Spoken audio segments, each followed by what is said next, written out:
Welcome to the Freedom Report, broadcasting from Alexandria, Virginia. Welcome to the Freedom Report. I'm your host, Austin Petersen. Who's Austin Petersen? Liberty champion Austin Petersen, this Justin Bieber lookalike, and a powerful advocate for liberty. Who's Austin Petersen? I'm an American. I love life, liberty, and family, but I'm not a conservative. I'm a hardcore libertarian. What am I doing here? I'm trying to restore the Republic. The Libertarian Republic is a website aimed at furthering the ideas of economic freedom and personal liberty. I don't really care about parties.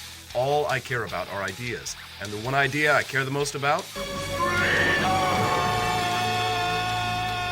That's right, pure freedom on the Freedom Report podcast. Hello everyone, this is Austin Petersen, and welcome back to the Freedom Report. Today we're going to be talking about the death penalty, cruel and unusual punishment, and the Constitution. And the question that we have to ask today, ladies and gentlemen, is the death penalty compatible with American values? A story recently out of Ohio came where a man who was convicted of murder and sentenced to die is the latest example of why the state should not have the power to impose death penalties.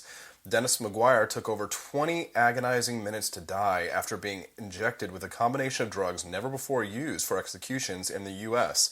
McGuire's attorney, Alan Bonert, labeled the incident a failed agonizing experiment. The Eighth Amendment of the U.S. Constitution forbids cruel and unusual punishment. Family plans to sue the state of Ohio, and justifiably so. The methods of state execution have varied over U.S. history. The Supreme Court has upheld the death penalty as not being in violation of the Eighth Amendment twice. The legal standard has been that methods of execution must not inflict, quote, unnecessary pain. Most recently, in the 2008 case, Bays v. Reeves, the court upheld lethal injection. And I have a very special guest with me today, ladies and gentlemen, a man by the name of Mark Hyden, who is the National Advocacy Coordinator for a group called Conservatives Concerned Against the Death Penalty. Mark, thank you very much for coming on the show. Austin, thank you so much for having me. It's a pleasure to be here.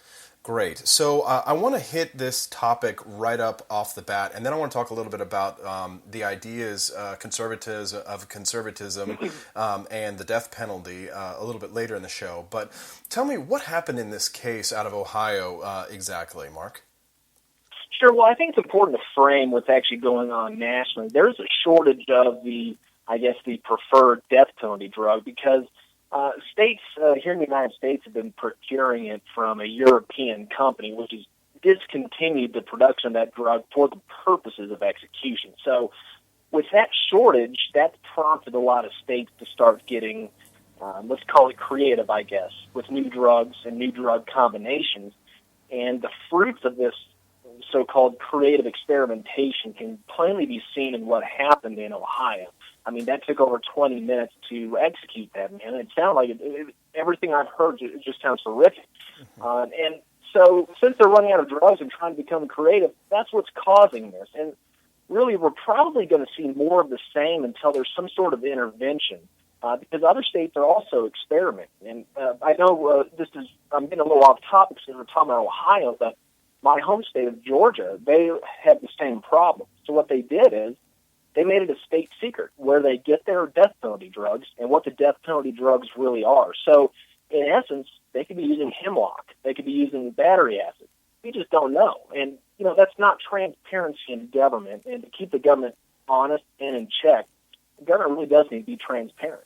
Mark, I try and separate my emotions from my politics because I try and have as logically consistent a worldview as possible while still remaining compassionate. I don't want to divorce emotionality from politics, but when we wrote this story, Mark, man, did we ever get a lot of vitriol from conservatives and some libertarians who are very pro-death penalty. And I just do not understand the mindset of a conservative who calls themselves pro-life and then finds such glee in the suffering of watching the suffering of their fellow man. And it's like the excuse is that because this person did something, so evil and wrong that it should be done right back to them, which is this big biblical concept, eye for an eye. But, somebody wiser than me once said, an eye for an eye leaves the whole world blind. So, I mean, why do you think that there is such a hunger to kill? Is it just like a lust for revenge that's just sort of been bred? It's part of our culture. And why is it so strong amongst conservatives? Well, I think first you need to separate. I've noticed from working in conservative politics for some time, there's different flavors of pro-lifers. There's people that are pro-life across the board, and then there's others that they say they're pro-life, but they're really pro-innocent life, if you ask them a little bit further.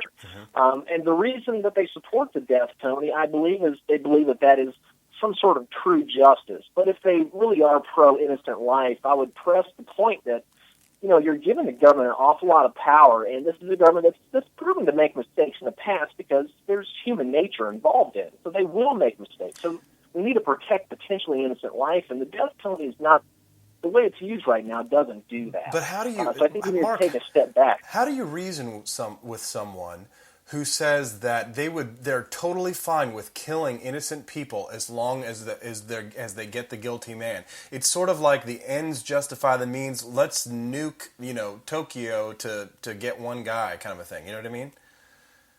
Well, I'm a Kantian, so I don't believe that the ends ever justifies the means. So I'd have to argue from that perspective. But I think every life is precious.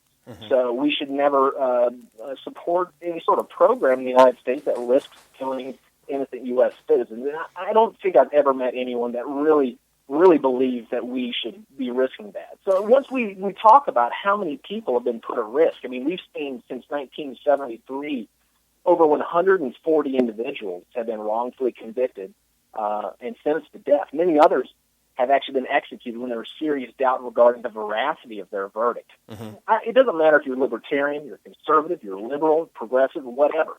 Nobody wants to see innocent lives put to death. And I think once you frame that, I believe there's some ignorance out there, and I don't mean that in a negative term. I just mean that people are not as learned about the death penalty and realize the real risks that are out there. And once that's presented to them, I believe they cross over and become, a conservative that's concerned.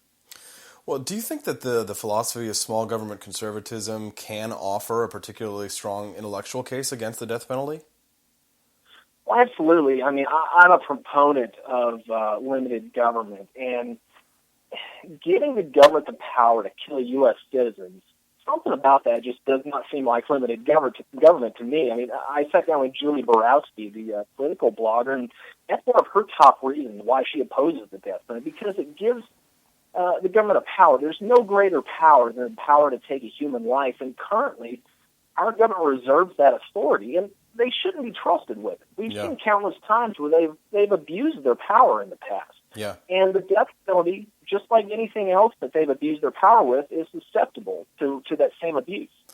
Absolutely. Do you think that executions are becoming more inhumane? Yeah, that's a very hard question for me to answer.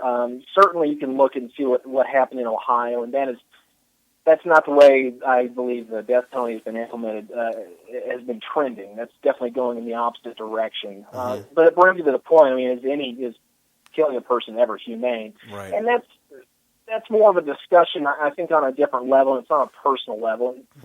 Thank goodness I've never witnessed this firsthand, so I can't personally say if I believe it's getting more or less humane. I think the question is, do we want to keep implementing this program that's more expensive than life without parole and gives the government a power it neither deserves nor can be trusted with and risks innocent life? And I think the answer is no. You got a lot of endorsements on your website. I recently endorsed this group as well, ladies and gentlemen. I hope you will take a look at them. This is Conservatives Concerned Against the Death Penalty. But what other prominent names have come out in support of your group and against the death penalty, Mark? Well, we have, when we started out, there was a void for conservatives, a group that just said, we don't really trust the government with this. And we're starting to fill that void from what I'm hearing when I travel across the U.S., and I've been surprised at how open-armed everybody has been when it comes to our group, whether we're at CPAC or other conservative venues. But we're finding the Grasstops leaders are very receptive, too. Our kind of triumvirate of founding leaders were Jay Sekulow from the American Center of Law and Justice, Really? Roselle from the Media Research Center, and Richard Diggory, who is one of Ronald Reagan's advisors, and he's known as the funding father of American conservatives. Those were our first big supporters, but we've These Lou Rockwell from the Ludwig von Mises Institute has come out against the death penalty. Ron Paul endorsed our group, and we felt very fortunate for that. And you mentioned you did as well. And we're seeing that whether you're on the grassroots level or the brass tops level, there's a hunger for what we're doing, exposing this program for what it is, wasteful and dangerous. So you say that there have been over 100. How many innocent people have been killed by the death penalty in the United States? That's really hard to say. You just like anybody else knows that the government, when they make a mistake, they don't like to admit it. So right. When someone's executed, they usually don't go back and hold a trial again to prove their innocence. Right. It's just not how the criminal justice system works. Now, people have been posthumously pardoned in the past, but usually that takes at least 50 years for that to happen. So as the people have been executed, it's hard to actually put a number on that. It's really difficult because of the way the criminal justice system and government is structured. Mm-hmm. So tell us, what's your website, and what can people do if they're interested in this issue to learn more and to sort of take action? Well, I'd ask them to go to conservativesconcern.org and check out our different fact sheets and information, those who have endorsed us. Sign up for our newsletter. We don't bombard you. It's just a monthly newsletter of what we've been doing, and it also includes ways that you can get involved to spread awareness. Now, if you want to get in touch directly with me, just send an email to info@conservativesconcern.org, and I'd be happy to talk with you. That's it. You heard it here, ladies and gentlemen. This is Mark Hyden. He's the National Advocacy Coordinator for Conservatives Concerned Against the Death Penalty. And if you are interested, go to his website, get more information, and speak out against a very important issue. Mark, thank you for joining us on the Freedom Report. Thank you so much for having me on. Have a great day.